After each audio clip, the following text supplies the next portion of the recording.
அனைவருக்கும் வணக்கம். சர்க்கம் பிரீசஸ் சார்பில் இந்த பட்ஜெட் 26-27 அதை பற்றி பேசுகிறதுக்கு எம்எம்ஜி அண்ட் ராதர் ரிக்வெஸ்ட் பண்ணாங்க. நான் ரொம்ப யோசித்தேன். ஏன்னா நான் அந்த கார்ப்பரேட் டச்சில் கொஞ்ச நாள் இல்லை, நான் ஒரு 3 இயர்ஸாக இல்லை. இருந்தாலும் ஐ worked as a CFO for many years.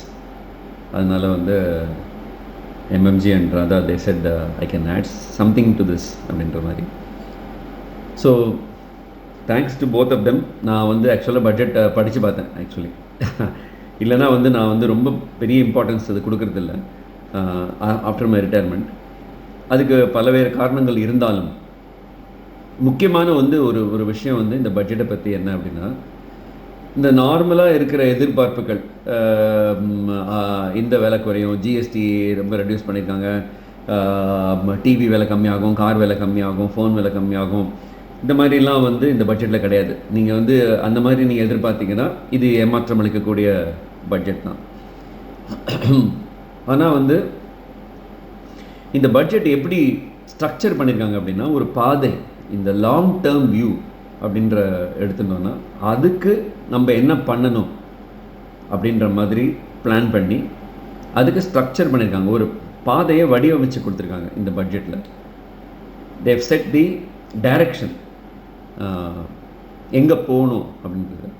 So அதை பற்றி சில விவரங்கள் சொன்னால் நல்லாயிருக்கும். ஆக்சுவலி உங்களுக்காக நான் படித்தேன், திரும்ப இன்னொரு தடவை படித்தேன், 2 தடவை படித்தேன். ஸோ இது ஸ்டார்ட் பண்ணுறதுக்கு முன்னாடி இது 80வது பட்ஜெட்டு, சுதந்திர இந்தியாவின் 80வது பட்ஜெட்டு. முதல் பட்ஜெட் உங்களுக்கு எல்லாருக்குமே தெரிஞ்சிருக்கும். ஆர்கே சண்முகம் செட்டி அவர் தான் ப்ரெசென்ட் பண்ணார் 1947. Maximum number of budgets present பண்ணது மொரார்ஜி தேசாய் அவர்கள். அவர் தான் 10 பட்ஜெட் ப்ரெசென்ட் பண்ணியிருக்காரு. அதுக்கப்புறம் நிர்மலா சீதாராமன் 8 வருஷமாக கன்செக்யூட்டிவாக பண்ணியிருக்காங்க. பெரிய சமாச்சாரம் அது. ஆக்சுவலாக ஃபஸ்ட்டு அவ்வளோ இதில் உமன் ஃபினான்ஸ் மினிஸ்டர்ஸ் இருக்கிறதே ரொம்ப ரொம்ப ரேர். ஆக்சுவலாக நீங்கள் வேர்ல்டு வைட் நீங்கள் எடுத்து பார்க்கலாம். ஆக்சுவலி ஈவன் டெவலப்டு கண்ட்ரீஸில் உமன் ஹோல்டிங் ஹை சேர்ஸ் ரொம்ப கம்மி. அமெரிக்காவில் ஒரு உமன் பிரசிடென்ட் கூட வந்தது கிடையாது இது வரையும்.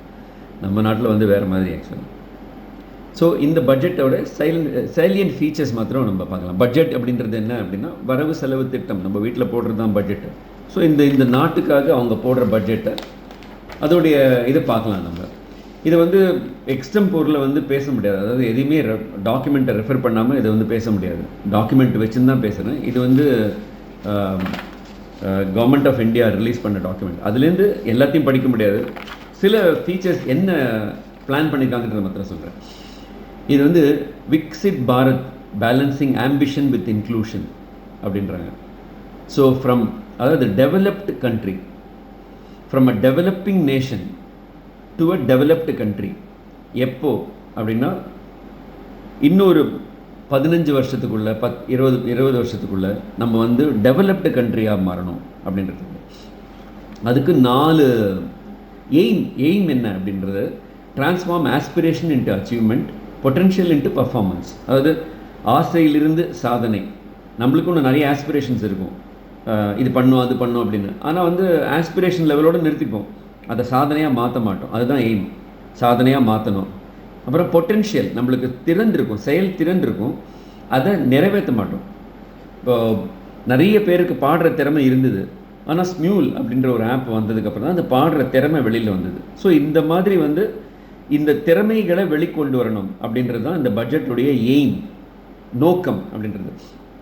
அதுக்கு 4 விஷயங்கள் சொல்கிறாங்க. ஒன்று stability, fiscal discipline, sustained growth, moderate inflation. ஸ்திரம், அதுதான் ஸ்டெபிலிட்டி. ஏன்னா ரொம்ப ஷேக்கியாக எக்கானமி ஷேக்கியாக இருந்ததுன்னா எந்த டெவலப்மெண்ட்டுமே இருக்காது. ஃபிஸ்கல் டிசிப்ளின், நெறிமுறைப்படுத்தப்பட்ட நிதி, அது ஃபிஸ்கல் டிசிப்ளின். இப்போ நீங்கள் குளோபல் மெல்டவுன் இருந்தது ஒரு காலத்தில், இந்த 2008 நினைக்கிறேன். உலகம் முழுக்க financial institutions and banks were affected. 2008 உங்களுக்கு ஞாபகம் இருக்கும். ஆனால் இந்தியாவுக்கு ரொம்ப அஃபெக்ட் ஆகலை.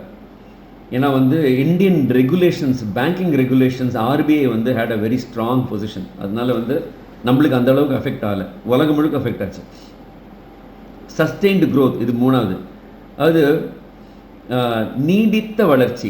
வளர்ச்சினா திடீர்னு வர வளர்ச்சி வந்து ஒரு வளர்ச்சி கிடையாது. இப்போ திடீர்னு வந்து இந்த இந்த இந்த வருஷம் வந்து 8% growth, அடுத்த வருஷம் வந்து 2% growth அப்படின்னா அது வந்து சஸ்டெயின்டு growth கிடையாது. இந்த வருஷம் 5%, அதுக்கு வருஷம் 5.25%, அப்புறம் 5.5, 6, 7 இப்படி சஸ்டெயின்டு growth. இல்லை குறைஞ்சது 5% growth-ஆகவே இயர் ஆன் இயர் ஸ்டெடியாக, அது கம்மியாகாமல்.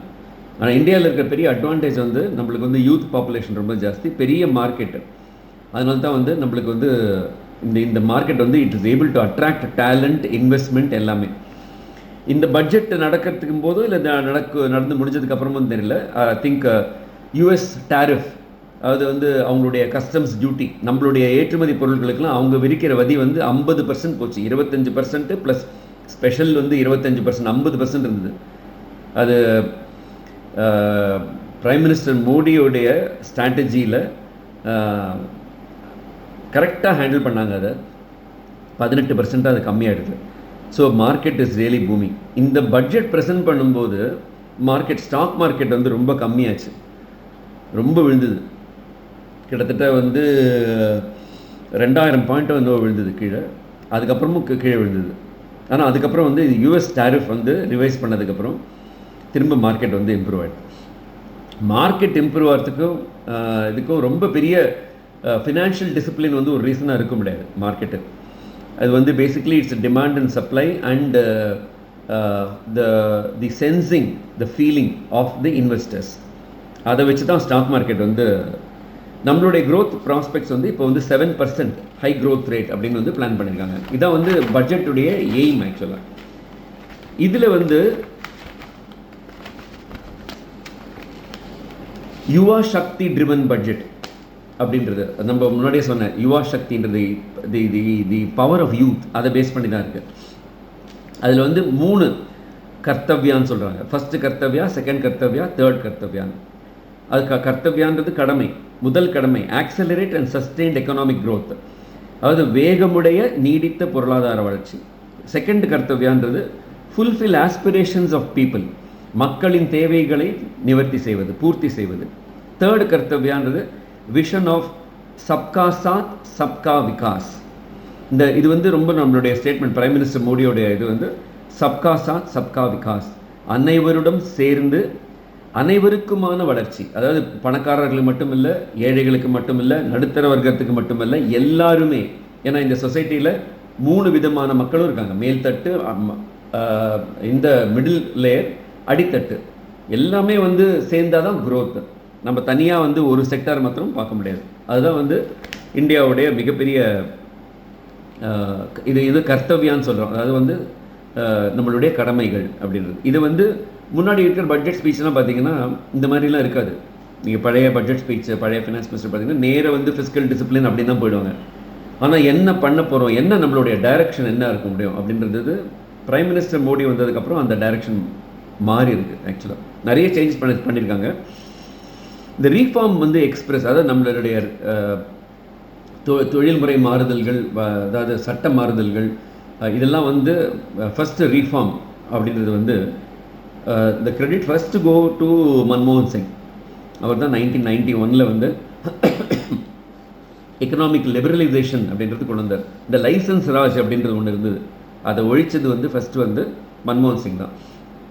அப்போ தான் வந்து முதல்ல வந்து நம்ம வந்து கண்ட்ரிலேருந்து இன்வெஸ்ட்மெண்ட்ஸ் வந்து வர ஆரம்பிச்சது. நம்மளுக்கு இருந்த தடைகள்லாம் உடச்சி எரிஞ்சு சிம்பிளிஃபை பண்ணி கொண்டு வந்தாங்க. ஆக்சுவலாக இப்போ வந்து the government has undertaken for comprehensive economic reforms boosting productivity and accelerating growth. 350 reform மேலே பண்ணியிருக்காங்க, இன்க்ளூடிங் ஜிஎஸ்டி. அப்புறம் வந்து எல்லாத்துக்குமே வந்து இது வந்து ஒருத்தர் எடுக்கிற டிசிஷன் கிடையாது, அமெரிக்கா மாதிரி கிடையாது. ஆக்சுவலாக இப்போ நீ அமெரிக்காவில் வந்து நீங்கள் பேப்பர்லாம் பார்த்துருப்பீங்க, ஒரு ஆள் ட்ரம்ப் அப்படின்றது வந்து இன்றைக்கி அப்படி டிசைட் பண்ணுவார், நாளையிலேருந்து டேரிஃப் இன்க்ரீஸ் அப்படின்னு. மோடி அந்த மாதிரி கிடையாது, நம்ம இந்தியாவில் அந்த மாதிரி பண்ணவும் முடியாது. எல்லாமே வந்து ப்ராப்பர் பீப்புள் ரெப்ரசன்டேஷன் இருந்தால் தான் பண்ண முடியும். அந்த மாதிரி வந்து ஹை லெவல் கமிட்டிஸ் தான் வந்து இதை டிசைட் பண்ணுறது. ஆக்சுவலாக சென்ட்ரல் கவர்மெண்ட்டும் ஸ்டேட் கவர்மெண்ட்டும் ஒன்றா ஒர்க் பண்ணி deregulation of and reducing compliance requirements. Compliance ரிக்குவயர்மெண்ட்ன்றது நம்மளுடைய சட்ட திட்டங்களை வந்து இன்னும் கொஞ்சம் ஈஸியாக பண்ணுறது, அதுதான்.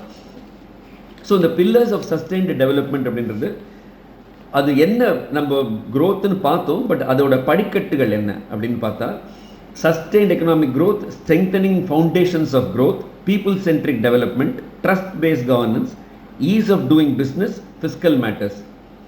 இது வந்து இதான் அந்த பில்லர்ஸ். அதாவது ஒரு மேலே உயரத்துக்கு போகணும்னா அதோடைய படிக்கட்டுகள். இதில் இந்த ஸ்டெப்பெல்லாம் நீங்கள் கிராஸ் பண்ணிங்கன்னா மேலே போவீங்க. சஸ்டெயின்ட் எக்கனாமிக் க்ரோத், நீடித்த பொருளாதார வளர்ச்சி, முன்னாடியே சொன்னேன். அப்புறம் ஸ்ட்ரெங்தனிங் த ஃபவுண்டேஷன். நம்ம வந்து ஒரு மாடி கட்டணும்னா ஃபவுண்டேஷன் வேறு மாதிரி இருக்கும், 5 மாடி கட்டணும்னா ஃபவுண்டேஷன் வேறு மாதிரி இருக்கும். 100 மாடி கட்டணும்னா ஃபவுண்டேஷன் கிட்டத்தட்ட 100 மாடிக்கு நீங்கள் கீழே போகணும். அப்போ தான் அந்த ஃபவுண்டேஷன் பில்ட் பண்ணால் தான் 100 மாடி மேலே போக முடியும். அதுதான் வந்து வளர்ச்சியின் அடித்தளத்தை பலப்படுத்துதல் அப்படின்னு சொல்லுவாங்க. People centric government, people centric development, அதாவது மக்களை முன்னிலைப்படுத்தியான வளர்ச்சி. Trust based governance. இப்போ நம்ம வந்து உலகத்தில் 100 பேர் இருந்தாங்கன்னா 5 பேர் ஃப்ராடாக இருப்பான். ஆனால் 5 பேர் ஃப்ராடாக இருக்கிறதுக்கு 95 பேரையும் வந்து சஃபர் பண்ண வைப்போம். நம்ம சட்டத்திட்டங்களை கடுமையாக்கி நல்லவங்க கூட கஷ்டப்படுற மாதிரி வைப்போம். ஆனால் வந்து கவர்மெண்ட்டில் என்ன டிசைட் பண்ணியிருக்காங்கன்னா 5% இருக்காங்க, அதை நம்ம பார்த்துக்கோம், அதுக்குன்னு 95%ம் கஷ்டப்படக்கூடாது. அதுதான் வந்து trust based governance. Ease of doing business and ease of living. Ease of doing பிஸ்னஸ்னால் இப்போது நம்மளுடைய கண்ட்ரியில் வந்து ஒரு இன்வெஸ்ட்மெண்ட்ஸை நல்லா எப்படி அந்த இன்வெஸ்ட்மெண்ட்ஸை அட்ராக்ட் பண்ணணும் அப்படின்னா, நம்மளுக்கு இந்த பிஸ்னஸ் பண்ணுறதுக்கான வழிமுறைகள் எல்லாம் ஈஸியாக இருக்கணும். அதுதான் வந்து ஈஸ் ஆஃப் டூயிங் பிஸ்னஸ். இதுக்கு ஒரு ஸ்கோர் இருக்குது, ஈஸ் ஆஃப் டூயிங் பிஸ்னஸ் இண்டெக்ஸ்னே இருக்குது. அதில் வந்து எந்த கண்ட்ரியில் ஈஸியாக இன்வெஸ்ட் பண்ணலாம், கம்ப்ளைன்ஸ் எப்படி இருக்குது, லாஸ் எப்படி இருக்குது, பிரைபரி எப்படி இருக்குது, இதெல்லாம் வந்து ease of doing business. Fiscal matters, அதாவது நிதித்துறை சம்மந்தப்பட்டது. இதில் ஒன்னொன்றுத்துலேயும் வந்து அவங்க வந்து டீட்டெயில்டாக கொடுத்துருக்காங்க ஆக்சுவலாக என்ன பண்ணுறது அப்படின்றது. நான் ரொம்ப டீட்டெயிலாக போகல, ஏன்னா ஏற்கனவே கிட்டத்தட்ட 10-11 நிமிஷம் ஆகிடுது.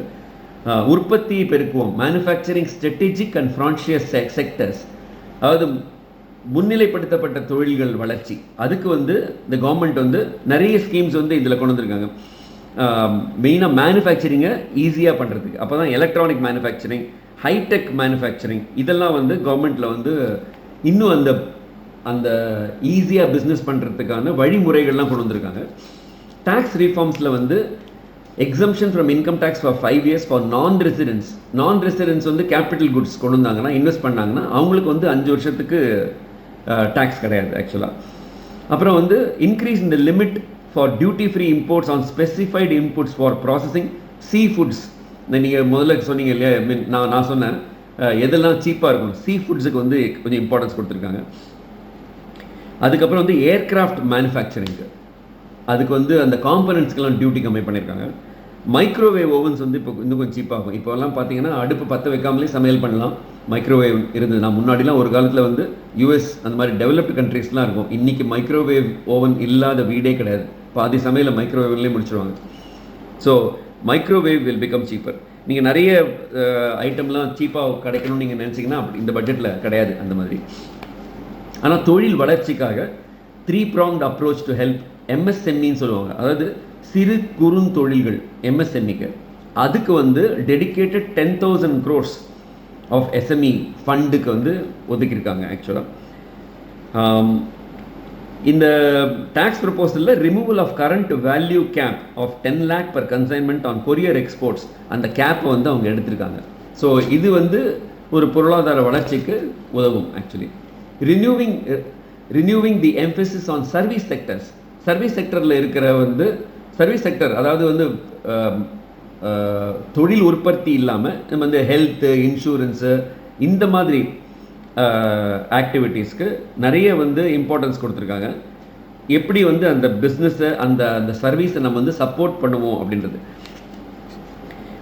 ஒரு எக்ஸாம்பிள் சொல்லணும் அப்படின்னா, 3 new All India Institute of Ayurveda upgrading AYUSH pharmacies. நம்மளுடைய ஹெல்த் பொறுத்தவரையிலையும் ஆயுர்வேதம் தான் நம்ம நாட்டினுடைய அடித்தளமாக இருக்குது ஆக்சுவலாக. அதுக்கு என்ன பண்ணலாம் அப்படின்றதுனால அதுக்கு ஏற்பாடு பண்ணியிருக்காங்க. அப்புறம் 5 hubs for medical value tourism. Medical டூரிசம்ன்றது ரொம்ப ரொம்ப இம்பார்ட்டண்ட்டு. அமெரிக்காலலாம் வந்து மெடிக்கல் டூரிசம் வந்து மெடிக்கல் வந்து ரொம்ப காஸ்ட்லி. இங்கேருந்து போகிற இந்தியர்கள் எல்லாமே வந்து எதான உடம்பு சரியில்லை ட்ரீட்மெண்ட்டு அப்படின்னா இங்கே தான் வராங்க. அதே மாதிரி டெவலப்பிங் நேஷன்ஸ்லேருந்து இங்கே வரவங்க ரொம்ப ஜாஸ்தி இப்போ. அதாவது ஸ்ரீலங்கா, பங்களாதேஷ், பாகிஸ்தான் இப்போ வர்றது ரொம்ப கஷ்டம், விசா இஷ்யூஸ்லாம் இருக்குது. பட் அதர் கண்ட்ரீஸ், ஈவன் ரஷ்யாலேருந்து கூட இங்கே ட்ரீட்மெண்ட்டுக்காக வராங்க எல்லாரும். இந்த மெடிக்கல் சயின்ஸில் வந்து நம்ம அவ்வளோ ப்ராக்ரஸ் ஆகிருக்கோம். In fact Chennai is a medical capital of India actually. இந்த டேக்ஸ் ரீஃபார்ம்ஸ் வந்து சர்வீஸ் செக்டர்ஸில் நிறைய டேக்ஸ் ரீஃபார்ம்ஸ் பண்ணியிருக்காங்க. இதில் வந்து இதெல்லாம் வந்து ஒரு சாதாரண மக்களை வந்து டைரெக்டாக போய் சேராது, ஆனால் இன்டைரக்டாக போய் சேரும். இதில் வந்து ஒன்று எக்ஸாம்பிள் சொல்லணும் அப்படின்னா, clubbing of services under single category of information technology services with a common safe harbour margin of 15.5%. இதெல்லாம் வந்து டேக்ஸ் ரீஃபார்ம்ஸ் ஆக்சுவலாக. Exemption of global income of non resident expert for a stay period of 5 years under notified schemes. அதாவது ஒரு நான் resident வந்து இங்கேருந்து ஒரு இன்கமுக்கு வந்து நம்ம டேக்ஸ் பே பண்ணோம், அதை வந்து 5 வருஷத்துக்கு இல்லாமல் பண்ணியிருக்காங்க. ப்ரொவைடட் சர்டன் கண்டிஷன்ஸ் ஆர் மெட். அதனால நம்ம தேசத்துக்கு என்ன வளர்ச்சி வந்ததுன்னா அந்த டேக்ஸை வந்து கம்மி பண்ணியிருக்காங்க. முக்கியமாக இன்னொன்று வந்து ஃபினான்ஷியல் செக்டரில் இந்த எஸ்டிடி அப்படின்னு ஒன்று இருக்குது, அதாவது வந்து செக்யூரிட்டிஸ் டிரான்சாக்ஷன் டேக்ஸ் அப்படின்னு ஒன்று இருக்குது. அதை வந்து 0.02%லேருந்து 0.05% வரையும் இன்க்ரீஸ் பண்ணியிருக்காங்க. அது வந்து நம்மளுக்கு நிதி தேவை, அதனால் இது வந்து உலக நாடுகளில் என்ன ரேட் இருக்கோ அதுக்கு காம்படிட்டிவாக ஈக்குவலாக இருக்கணுன்றதுனால பண்ணிட்டு, ஆனால் மார்க்கெட் அப்படி அதை வந்து வரவேற்கலை. ஸ்டாக் மார்க்கெட் வரவேற்கலை. ஸ்டாக் மார்க்கெட்டில் ரொம்ப ரொம்ப எதிர்ப்பு இருந்ததுக்கு. ஆனால் அந்த கரெக்ஷன், அந்த ட்ரேட் டேரிஃப் கரெக்டான உடனே மார்க்கெட்டும் கரெக்டாக எடுத்து. ஏன்னா இப்போ நீங்கள் கவர்மெண்ட் வந்து நம்மளுக்காக செலவு பண்ணணும்னா கவர்மெண்ட்டுக்கு இன்கம் எங்கேருந்து வரும்? இந்த மாதிரி டேக்ஸ்லேருந்து தான் வரும் ஆக்சுவலி. அது மாதிரி ஃபார்மர்ஸ் இன்கமுக்கு வந்து இப்போ enhancing productivity in agriculture and allied sectors, அதுக்கு வந்து நிறைய பண்ணியிருக்காங்க. Deduction allowed to primary cooperative society engage in including supply of cattle feed and cotton seed produced by members. இந்த மாதிரி சின்ன சின்ன விஷயங்கள் அக்ரிகல்ச்சருக்காக பண்ணியிருக்காங்க. ஏன்னா டீட்டெயிலில் படிக்கணும்னா ரொம்ப டைம் ஆகிடும் ஆக்சுவலி. இன்ஃப்ராஸ்ட்ரக்சர், ஒரு நாட்டினுடைய வளர்ச்சி வந்து இன்ஃப்ராஸ்ட்ரக்சரை பொறுத்து தான் இருக்குது. நீங்கள் வந்து ஒரு ஒரு ஒரு ஃப்ளைஓவர் போட்டிங்கன்னு வச்சுக்கோங்களேன், அந்த ஃப்ளைஓவருக்கு லெஃப்ட் சைட்லேயோ ரைட் சைட்லேயோ லேண்ட் ப்ரைஸஸ் ஜாஸ்தி ஆகிடும். ரயில்வே லைன் போட்டிங்கன்னா ரயில்வே லைனுக்கு அந்த பக்கமும் இந்த பக்கமும் லேண்ட் ப்ரைஸ் ஜாஸ்தி ஆகும். வளர்ச்சிகள் வரும், இன்வெஸ்ட்மெண்ட்ஸ் வரும், கன்ஸ்ட்ரக்ஷன்ஸ் வரும், ஹாஸ்பிட்டல்ஸ் வரும், ஸ்கூல்ஸ் வரும், காலேஜஸ் வரும். இதுக்காக தான் வந்து கவர்மெண்ட் இன்ஃப்ராஸ்ட்ரக்சர் கேபெக்ஸை, அதாவது 2 லட்சம் கோடி, ஃபைனான்ஷியல் இயர் 15ல் 2 லட்சம் கோடியிலேருந்து ஃபினான்ஷியல் இயர் 27ல் 12.2 லட்சம் கோடி செலவு பண்ண போகிறாங்க இன்ஃப்ராஸ்ட்ரக்சருக்கு. இது வந்து நிறைய வந்து ஃப்ரைட் காரிடர்ஸ், இப்போது ஒரு நேஷ்னல் ஹைவேஸ்ன்னு சொல்கிறோம் இல்லையா, அது இங்கேருந்து ஜிஎஸ்டியே வந்து ரொம்ப ஸ்பீட் பண்ணிடுது. இன்றைக்கி பாம்பேலேருந்து ஒரு விஷயம், ஒரு ஐட்டம் வந்து பாம்பேலேருந்து வரணும், ட்ரக் வழியாக வரணும் அப்படின்னா ஜிஎஸ்டி வந்து தான் 2 நாளில் வந்துடும் பாம்பேலேருந்து. முன்னாடி அப்படி கிடையாது, 10 நாள் ஆகும். ஏன்னா ஒரு ஸ்டேட்லேயும் கிராஸ் பண்ணி வரும்போது ஒரு ஸ்டேட்டுக்கும் ஒரு டேக்ஸு. ஸோ ஜிஎஸ்டி வந்ததுக்கப்புறம் அது கிடையாது actually. Ensuring long term energy security and stability. Energy security ரொம்ப இம்பார்ட்டண்ட். பேசிக்கலி இந்த சோலார் உங்களுக்கு அதெல்லாம் வந்து ரொம்ப இம்பார்ட்டண்ட். அதுக்காக வந்து எப்படி வந்து கேபிட்டல் குட்ஸை அலோவ் பண்ணியிருக்காங்க அப்படின்றது தான் அடுத்த இது. அர்பனைசேஷன், சிட்டி எக்கனாமிக் ரீஜன்ஸ், இதில் தான் சொல்லியிருந்தாங்க தமிழ்நாட்டுக்கு வந்து ரொம்ப நிதி இல்லை அப்படின்ற மாதிரி சொல்லிட்டு இருக்காங்க. உண்மையிலேயே எந்த ஸ்டேட்டுமே கம்ப்ளைண்ட் பண்ண முடியாது. ஏன்னா அத்தனை ஸ்டேட்டுக்குமே அந்த ஸ்டேட்டில் இருக்கிற பொருளாதார வளர்ச்சி, மக்கள் எண்ணிக்கை, எவ்வளோ பின்தங்கி இருக்காங்க, இதெல்லாம் வச்சு தான் வந்து நம்ம ஃபண்ட் அலோகேட் பண்ணுறோம்.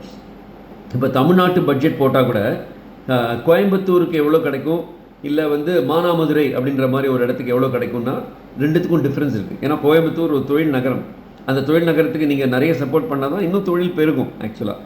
அப்போ மானாமதுரையில் இருக்கவும் சொல்ல முடியாது, இங்கே ஏன் கொண்டு வரல, ஏன் கோயம்புத்தூர் கொடுக்குறீங்க அப்படின்னு. அந்த மாதிரி தான் வந்து எல்லாமே நம்மளுடைய நாடு வந்து எல்லா ஸ்டேட்டுக்கும் இம்ப்ரூவ் ஆகணும் அப்படின்றது தான் வந்து கான்செப்ட். அதில் வந்து ஹை ஸ்பீட் ரயில் காரிடார்ஸ்னு ஒரு இன்வெஸ்ட் பண்ண போகிறாங்க. ஹை ஸ்பீட் ரயில் காரிடார்ஸ், இதில் வந்து சென்னை டு ஹைதராபாத், சென்னை டு பெங்களூர், இந்த ஹை ஸ்பீட் ரயில் காரிடார்ஸ் வந்ததுன்னா எனக்கு தெரிஞ்சு சென்னை பெங்களூரை 2 மணி நேரத்துக்கு போயிடலான்னு நினைக்கிறேன். இப்போவே கிட்டத்தட்ட 4 மணி நேரத்தில் போய்டுறோம் நம்ம வந்தே பாரத்தில். அதுக்கப்புறம் 2 மணி நேரமோ இல்லை 1.5 மணி நேரமோ நினைக்கிறேன். நீங்கள் வந்து லோக்கலாக ட்ராவல் பண்ணுறதை விட, அதாவது அண்ணா நகர்லேருந்து ஈஞ்சம்பாக்கம் போகிறதுக்குள்ளே சென்னையிலேருந்து பெங்களூர் போயிடலாம். விமானத்தில் இல்லை, ரயில் காரிடார்ஸில். ஸோ தமிழ்நாட்டுக்கு அந்த நிதி வந்துட்டு தான் இருக்குது ஆக்சுவலாக. அதே மாதிரி ரயில்வேஸுக்கும் அந்த மாதிரி நிதி கொடுத்துருக்காங்க. ட்ரஸ்ட் பேஸ்ட் கவர்னன்ஸ் பற்றி நான் சொன்னேன், பீப்புள் சென்ட்ரிக் அப்ரோச் பற்றி சொன்னேன். எல்லாத்துலேயுமே வந்து முதன்மையாக மக்களை முன்னிலைப்படுத்திய நம்பர் ஆக்சுவலாக. இந்த செல்ஃப் ஹெல்ப் ஆண்டர்பிரினர் அப்படின்றது SHE அப்படின்றது SHE marts to be set up as community owned retail outlets within cluster level federations. இதுக்கெல்லாம் வந்து கவர்மெண்ட் சப்போர்ட் பண்ணுவாங்க. Building a strong care ecosystem covering geriatric and allied care services. ஜீரியாட்ரிக்னா உங்களுக்கு வந்து இந்த கிட்டத்தட்ட 70 வயசுக்கு மேலே 80 வயசு இருக்கு அவங்களுடைய உடல் நலம்காக ஹாஸ்பிட்டல்ஸு, அந்த மாதிரி ஹாஸ்பிட்டல்ஸுக்கு support, financial support. Trust based கவர்னன்ஸில் ஈஸியாக உங்களுக்கு இப்போ நீங்கள் ஒரு டேக்ஸ் ரிட்டர்ன் ஃபைல் பண்ணணும்னா அதுக்கு வந்து சிம்பிளிஃபை பண்ணி அந்த டேக்ஸ் ரிட்டர்ன்ஸ் எல்லாம் இது பண்ணுறாங்க.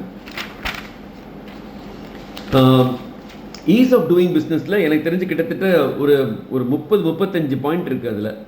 அதில் வந்து எல்லாத்தையும் நான் சொல்லணும்னா ரொம்ப டைம் ஆகிடும். ஏற்கனவே ரொம்ப கிட்டத்தட்ட 21 நிமிஷம் ஆகிடுது.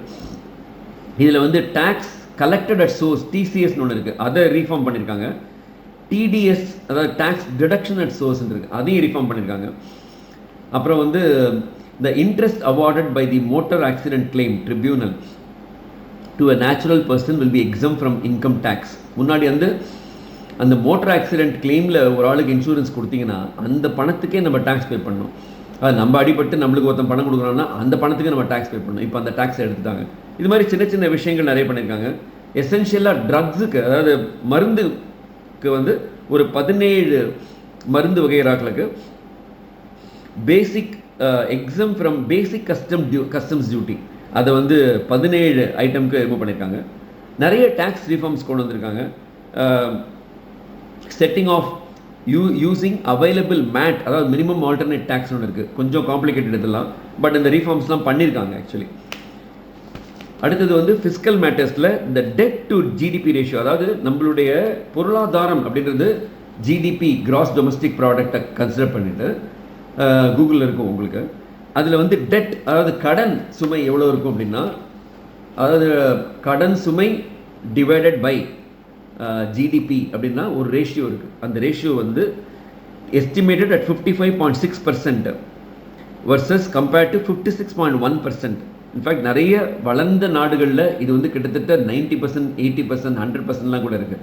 நம்ம வந்து அந்த அளவுக்கு கடன் வாங்காமல் பண்ணுறோம். எவ்வளோ கடன் வாங்குகிறோமோ அவ்வளோ கடன் சுமை ஜாஸ்தியாக இருக்கும்.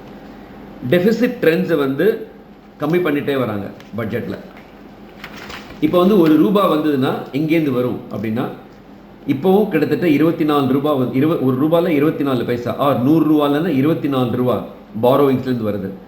அதுக்கப்புறம் முக்கியமாக பார்த்தீங்கன்னா non tax revenues, GST and other things வந்து 15%, non tax revenues 10%, income tax 21%, corporation tax 18%, customs duty 4%.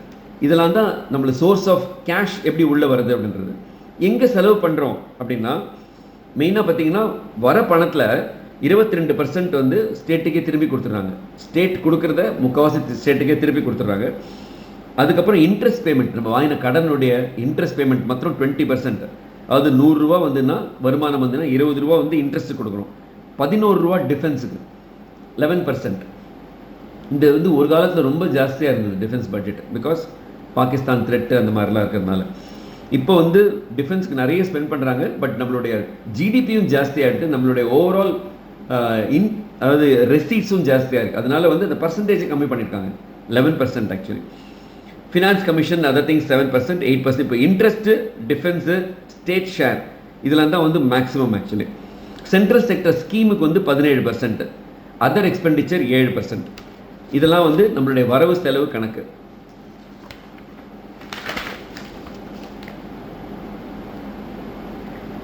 இந்த வரவு செலவு கணக்கு வந்து கிட்டத்தட்ட எல்லாருக்குமே இதெல்லாமே டேட்டாலாம் உங்கள்கிட்ட இருக்குது.